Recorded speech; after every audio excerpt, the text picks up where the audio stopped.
The preceding program was paid broadcast.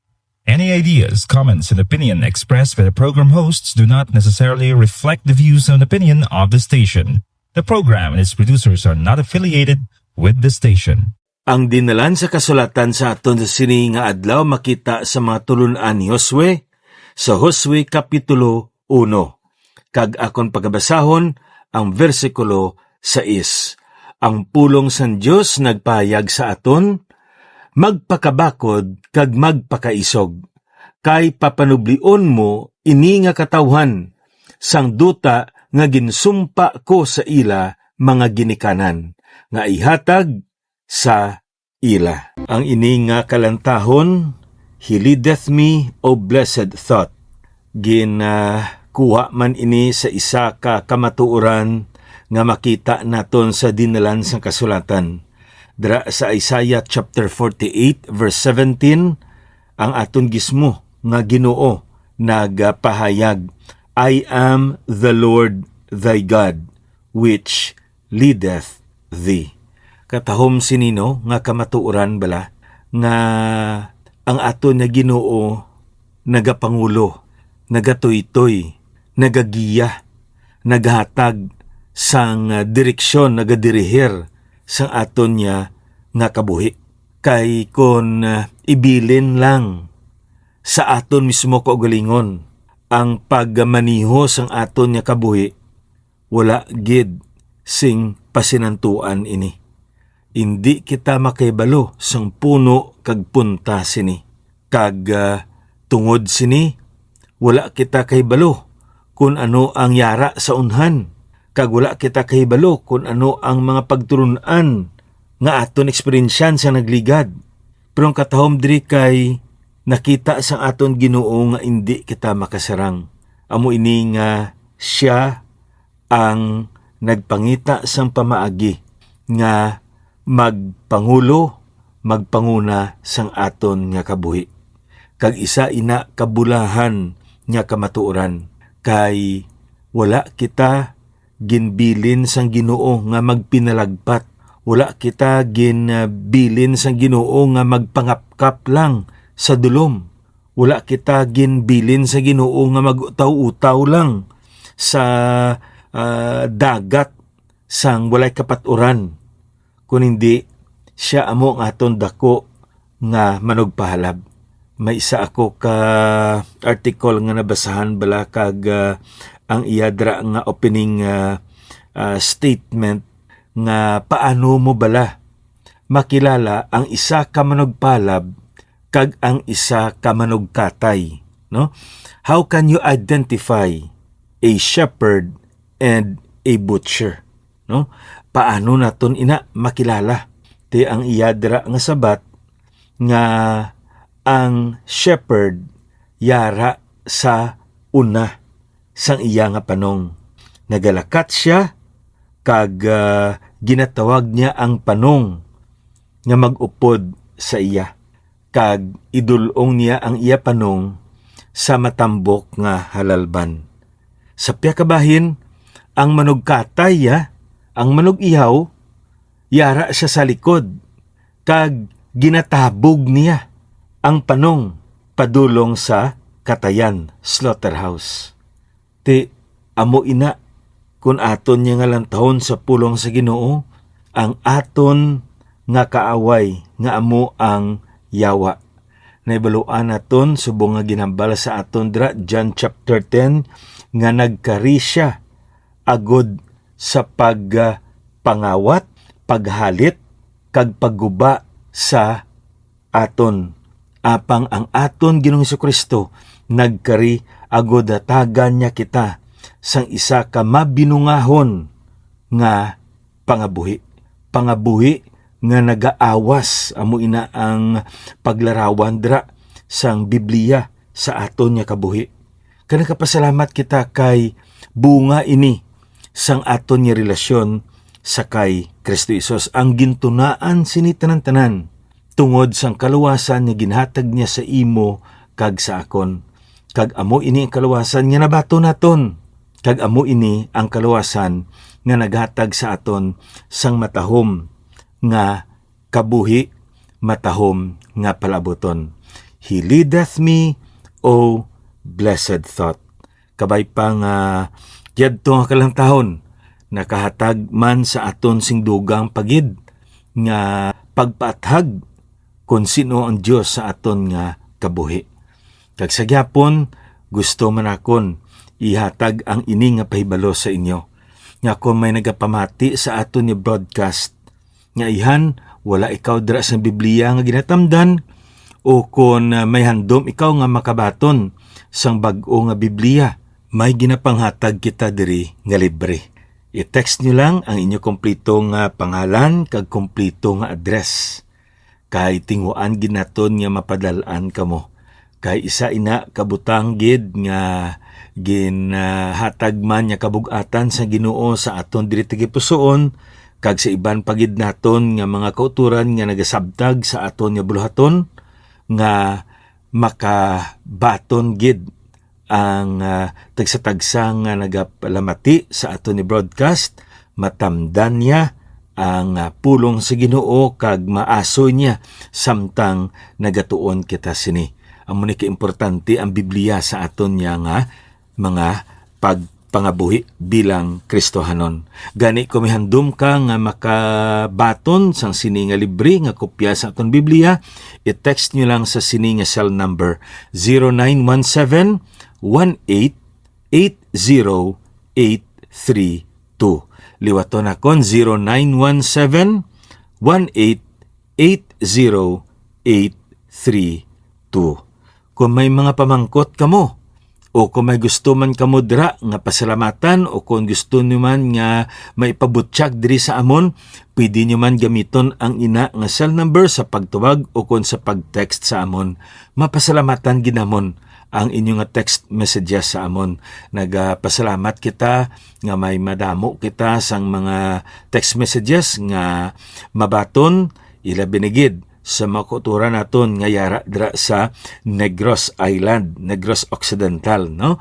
Gapasalamat kita sa makuturan naton dira mismo sa syudad sa Bacolod, kag bisan pa sa Banwa kag subong man sa syudad man sang Kabangkalan.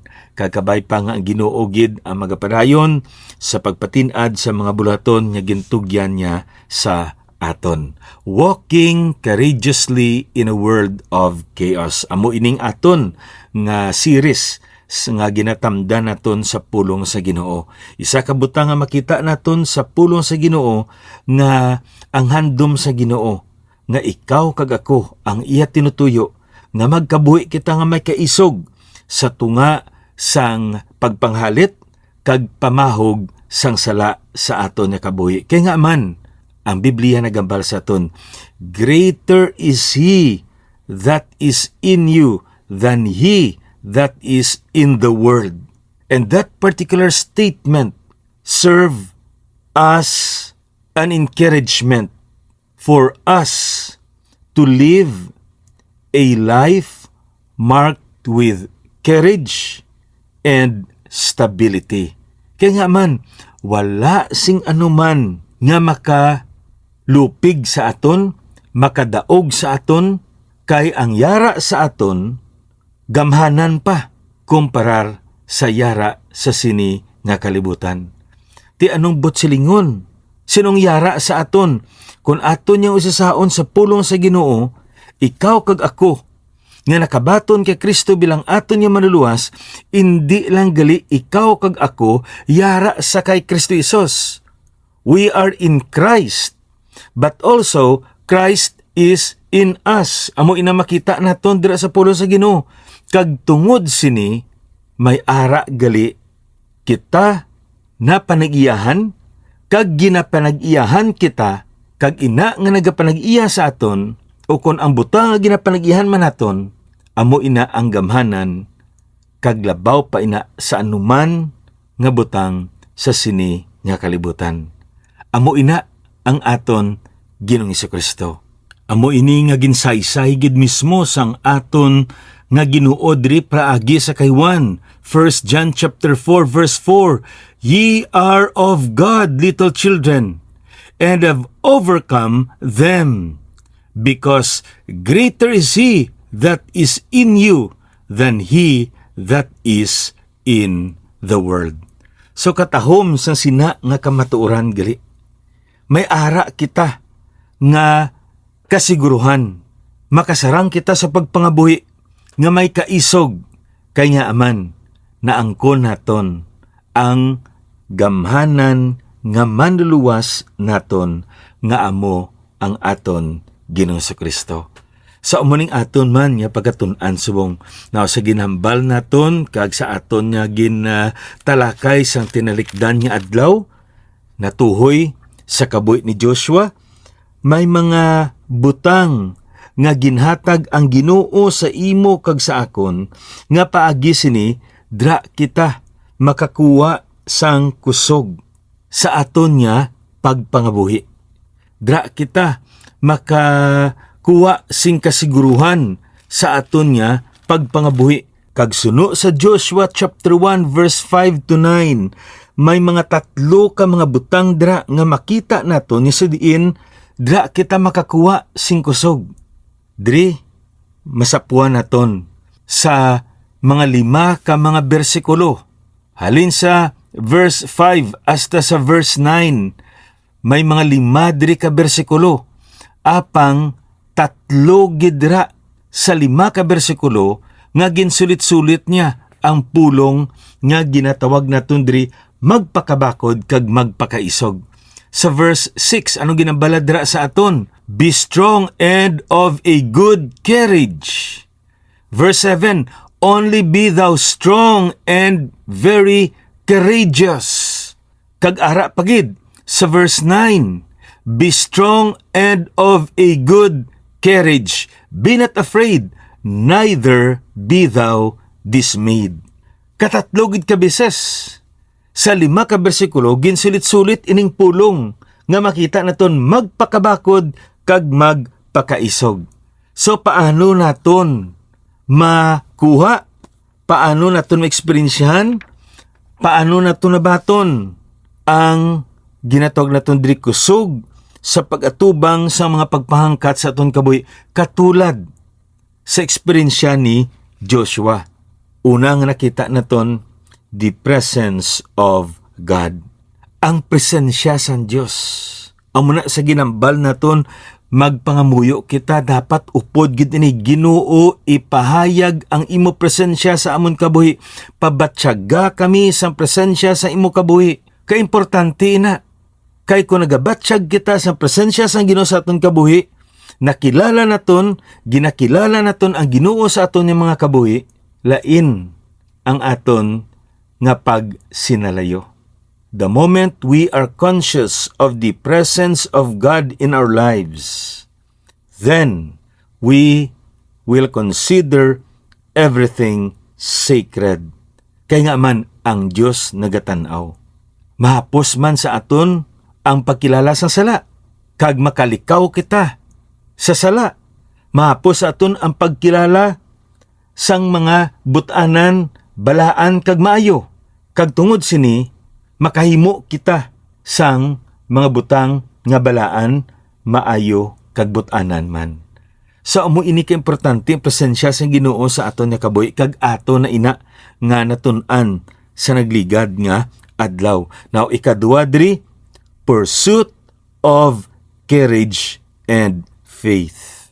Ang paglagas, ang pagpaninguha nga aton makuha ang kaisog kag subong man ang pagtuo. Naanubot silingon sini, kung aton nga lang taon sa pulong sa Ginoo, makita naton nga ang bilog naton nya Kristohanon nya pagkabuhi iya inisang Ginoo. Subong nga ikaw kag ako nagbaton lamang sang kaluwasan kay tanan-tanan ini iya sang Dios halin sa panugod pagadto sa punta kag ang tanan-tanan nga dira sa tunga iya inaman sang Dios. So karon ang pamangkot amo sini. Ang hambal sa Biblia sa ton, for it is God which worketh in you both to will and to do of His good pleasure. Tiyanambot silingon sina, iya ini tanan-tanan sang Dios apang sa piya kabahin naghambal man siya, work out your own salvation with fear and trembling. So nung silingon sini, may katungdanan man kita. So kung sa aton pa, katulad sing isa ka managwali, work out what God has worked in. Ipahayag naton ang ginhimo sang Ginoo sa aton nga kabuhi. Amo ini ang kinaiya sang ginatawag naton Kristohanon nga pagkabuhi.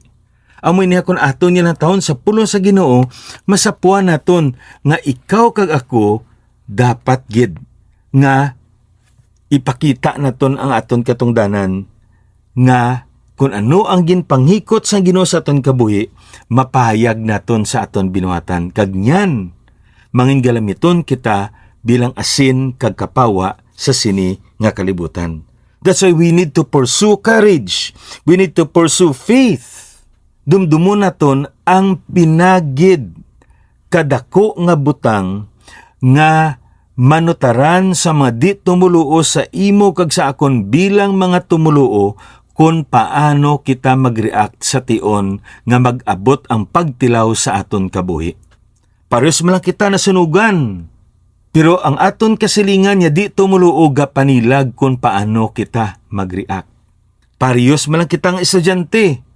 Pero ang aton di tumuluo nga classmate nagapanilag sa aton kung paano kita magkuha sang aton exams, kung paano kita mag-atubang kung na-fail kita. Parehas man lang kita nga empleyado. Pero ang aton nga di tumuluo nga kaupod sa opisina nagapanilag ina kung paano naton atubangon ang mga dalagko nga mapagpangakat sa aton ni pagpangabuhi. That's why we need to pursue courage and faith. So pamangkot, ano ang buot silingon sang sini nga dinalan sa kasulatan sa aton? Be strong and courageous. Amo inang ginabalya, do not be discouraged. Kaya nga man, ako nga imo Diyos, nga imo Ginoo, magaupod sa imo sa tanan-tanan niya tion. So, hindi lang ni presensya sa Diyos, kundi nga aton man nga paningwaon, nga magtubo kita sa aton nga pagtuo kag sa aton nga kaisog. Ambot silingon sini, maghamtong kita. No? Amo ni ang isadri ka butang nga makita naton sa pulong sa Ginoo. Isa bala ka butang man nga napanilagan nakon. Kung may ginahandom kita nga butang nga hindi naton malambot. O kung may ginapangayo kita nga butang pirula ginatag sa Dios. O kung lain ang ginatag niya. Dragid ang dako nga pagtilaw nga amo ina ang ginalantaw sa mga di tumuluo sa aton. May isa ka man nagwali katawom sang iya balang paglarawan sa sini nga mga sitwasyon. Kag amo ni ginambal niya, God doesn't give us all things we want to make us happy, but gives us all things we need to make us mature. Ang Ginoo kuno wala nagahatag sa aton sang tanan-tanan nga butang nga gusto naton. Agod nga malipay kita. Kung sa aton pa hindi gali ang Ginoo katulad sa isa ka nanay o kung sa isa ka tatay nga gatag na sa sang butang naton dra candy o kon cellphone. Agod nga hindi magibi ang iya nga bata. Agod hindi magpakawala ang iya nga bata.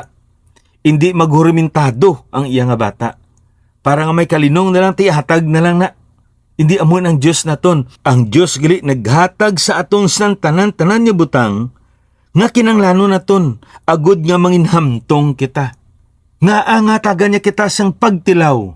Agod nga manginhamtong kita. Nga atagan niya kita sang kabuganaan. Agod manginhamtong kita. Nga atagan niya kita sang kinawadon. Agod manginhamtong kita. Nga atagan niya kita sang kalipay. Agod manginhamtong kita. Nga atagan niya kita sang kasubo. Agod manginhamtong kita.